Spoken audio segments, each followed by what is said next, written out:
ساعتها مش بتقدر حتى تبعد عنهم.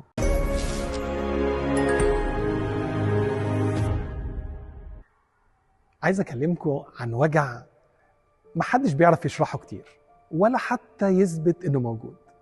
وجع كده جواك بس ساكت عليه، مفيش دموع مفيش جروح، بس فيه وجع حقيقي بيكبر كل يوم.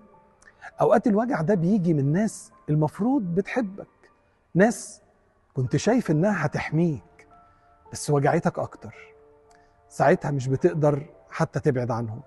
الوجع ده غريب جدا، يخليك تلوم نفسك بدل ما تشوف الحقيقة، تحس بالذنب وتقتنع إنك أنت المشكلة بس عشان خايف تكون لوحدك، فترضى بالوجع وسط الناس اللي بتحبهم وتفضل تمثل إنك تمام عشان محدش يلومك أو يسيبك.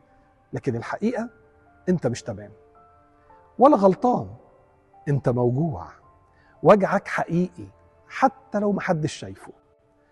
والمسيح نفسه اتوجع كده، كان من أقرب الناس ليه، تلميذ أنكره وتلميذ خانه والباقيين سابوه هربوا في أكتر وقت كان محتاجهم فيه، بس هو راح بوجعه للآب، وده اللي خلى وجعه يبقى طريق خلاص مش نهاية ألم. فلو في يوم حسيت إنك لوحدك ومتأذي من جواك، افتكر إن ربنا عدى بنفس الوجع ده قبلك وحاسس بيك وسامعك ومستنيك ترجع له. يمكن ده يكون طريق وجع نهايته تعافي. مش عايز أكون قليل إيمان، أهب هياجي الموج وأخاف من الارتفاع.